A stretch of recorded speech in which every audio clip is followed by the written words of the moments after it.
J'ai besoin de vous. Un petit chien a été retrouvé avec un bâton enfoncé dans son derrière. Ses organes ont été détruits.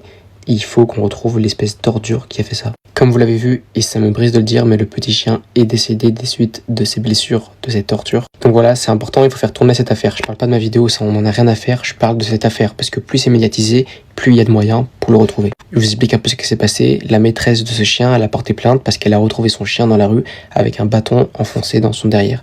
Il avait plusieurs organes perforés, et malheureusement, après un rendez-vous chez le vétérinaire, il est décédé. Le petit chien est mort des suites de ses tortures et de ses blessures. Et donc un appel en ligne sur les réseaux a été fait pour retrouver la personne qui a commis ça, puisque c'est juste pas les mots. Et je suis tellement choqué, je veux tout faire pour retrouver la personne qui a fait ça, et j'ai besoin du coup de vous, et surtout la maîtresse de ce chien a besoin de vous. Comment on peut aider? Tout simplement, il faut faire connaître cette histoire, parce que plus les gens en parlent, plus c'est médiatisé, donc plus il y a de moyens, je pense. J'espère que ça passera ce soir au JT, que ça passera quelque part aux infos, mais il faut que les médias principaux le reprennent. Pas simplement moi dans ma chambre, qui n'a pas une grande influence ou quoi. C'est peut-être idiot et très naïf ce que je vais dire, mais je ne pensais pas qu'on pouvait s'en prendre de façon aussi cruelle à un être innocent. Alors je sais, il y a des pires horreurs, il y a des gens qui font des choses affreuses, mais là c'est...